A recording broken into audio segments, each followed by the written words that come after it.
Ada orang motivasi kita biar punya ruang tumbuh, tapi dia aja tumbuh dari nepotisme. Sayangnya wapres kita di video tersebut nggak mention soal bonus demografi justru bisa jadi bencana akibat gagalnya kebijakan pemerintah. Gibran nggak salah emang ketika dia mention kita akan ada dalam puncak bonus demografi dan ada ratusan juta penduduk yang ada di usia produktif. Dia nggak salah bagian itu. Yang salah atau tepatnya nggak tahu diri adalah dia lupa dia tuh wapres dan bapaknya mantan presiden yang berkontribusi besar dalam membuat Indonesia itu emas atau justru cemas. Dalam bikin konten di YouTube lewat akun pribadinya dan kemudian menjelaskan terkait Indonesia di masa yang akan datang, yang akan maju, berprestasi atau bisa menjadi negara yang diperhitungkan, yang bisa bersaing dengan negara lain. Ini disampaikan oleh Gibran dengan proses editing video yang sangat luar biasa, juara. Editingnya niat banget. Jadi secara konten, secara narasi, secara editing ini bagus, lighting, kamera, wah bagus semua lah. Tapi ternyata di kolom komentar mayoritas orang menghujat Gibran. Yang kayak gini. Dalam 2 hari penayangan ini, Mas Gibran mendapatkan like sebesar 2,6 ribu. Sedangkan dislike-nya 30.000. Katanya 80% puas sama kinerjanya. Kok bisa? Selain Ferry Irwandi membuat video yang sama dengan pembahasan juga yang sama, tapi bedanya Ferry Irwandi membuatnya tanpa teks, tanpa prompter, tanpa cut, dan tanpa editan. Dan di video Ferry Irwandi dengan 5 jam waktu penayangan mendapatkan like sebesar 11.000. Jadi sini lu bisa ngebayangin dan bisa ngebandingin kapasitas Ferry Irwandi dengan kapasitas wapres kita. Jadi ini membuktikan Gibran itu naik sebagai wapres bukan karena kapasitas, tapi karena ditolong oleh bapaknya. Gak usah ngelak dan gak usah bantah. Dan terakhir, tolong bilangin bapaknya kalau ternak buzzer jangan cuma di TikTok doang, butuh juga di YouTube, butuh juga di IG, oke? Biar gak kelihatan bohong-bohongnya. Atau yang belum menonton, saya sarankan untuk tidak menonton, karena 6 menit 20 detik Anda sangat mahal daripada ungkapan omong kosong ini. Alasan orang muak dengan video ini adalah dia membicarakan peran anak muda yang mana dia sendiri dibantu sama bapaknya dengan mengamputasi Mahkamah Konstitusi. Video ini mendapat 55.483 dislike dari 4.533 like, dan hampir semua komentarnya negatif karena mustahil bagi generasi muda untuk mempercayai omongan Gibran. Tidak semua mahasiswa atau generasi muda bego. Coba masuk kampus, pasti tololnya kelihatan.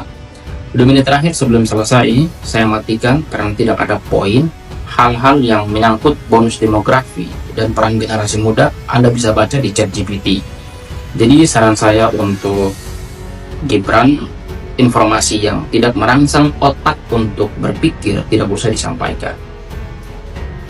Dislike dan ngebully Mas Wapres kita. Mas Wapres jangan pernah berhenti membuat video-video brilian yang menggugah semangat. Jangan dengerin haters karena mereka tuh nggak paham, mereka tuh nggak ngerti. Pertama, ini tuh hoax. Saya nggak lihat kau udah dislike motor, iya diam kau motor. Saya nggak lihat ada dislike. Itu semua hoax, itu fake news. Jangan percaya sama website https://hemvi.com dislike viewer yang bilang kalau like-nya sekarang 5.000 like dan 70.000 dislike. Teman-teman sekalian, katanya ada yang bikin video di like 1,8 ribu, di dislike 18.000. Gak tau sih sekarang. Tapi jelas gini ya, rakyat Indonesia tuh nggak takut tentang bonus demografi, serius deh. Kenapa? Karena ya Indonesia tuh memang dari dulu memang salah satu potensi adalah demografi, memang itu. Dan kita nggak ada pernah takut.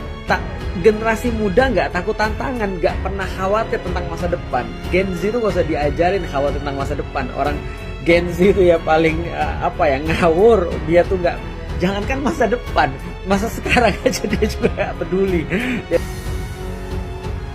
Mantan Gubernur DKI Jakarta Anies Baswedan bicara terkait bonus demografi. Anies menjelaskan maksud hingga tantangan menjadi negara yang mendapat bonus demografi.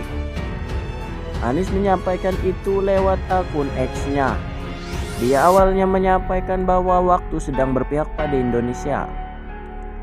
Bonus demografi sering disebut sebagai pintu emas menuju Indonesia maju, tapi benarkah akan otomatis jadi berkah di negeri ini? Waktu tampak sedang berbaik hati. Kita tengah memasuki fase langka, yaitu bonus demografi. Usia produktif sedang memuncak, menawarkan gegap gempita akan masa depan.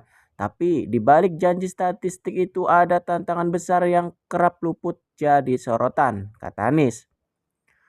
Ia menegaskan penjelasannya tersebut bukan untuk mematikan optimisme terkait bonus demografi. Menurutnya, pernyataannya sebagai pengingat.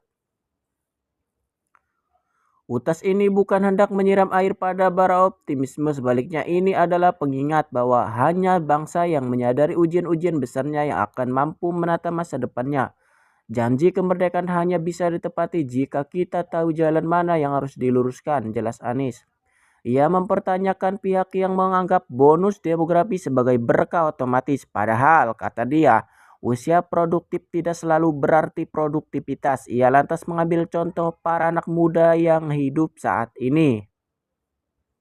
Kemudian Anies bicara terkait jurang aspirasi antara yang tua dan yang muda. Dia menyebut ada kesenjangan, tapi Indonesia kini masih didominasi pihak yang tua. Lebih lanjut, Anies juga bicara fakta desa dan kota kecil yang mulai ditinggalkan anak muda. Kemudian ia menyebut para anak muda itu pergi ke kota justru membuat mereka hidup dalam zona abu-abu ekonomi.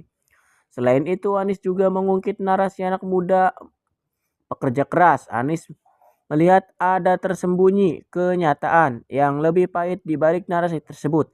Mereka bertahan hidup bukan bertumbuh. Mereka sibuk tapi tak selalu sejahtera.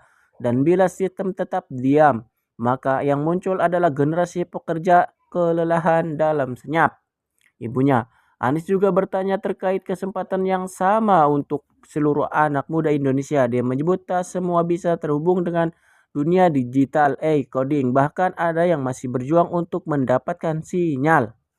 Karena itu menurutnya ada kesenjangan digital saat ini. Anies lantas menegaskan waktu tak bisa diajak menunggu karena bonus demografi ada batas berlakunya. Dia mengingatkan dalam 2 dekade ke depan Indonesia akan menjadi negara dengan populasi menua. Stop, dislike, dan ngebully Mas Wapres kita. Mas Wapres jangan pernah berhenti membuat video-video brilian yang menggugah semangat. Jangan dengerin haters karena mereka tuh nggak paham. Mereka tuh nggak ngerti. Pertama, ini tuh hoax. Saya nggak lihat kau udah dislike. Motor, iya diam kamu motor. Saya nggak lihat ada dislike.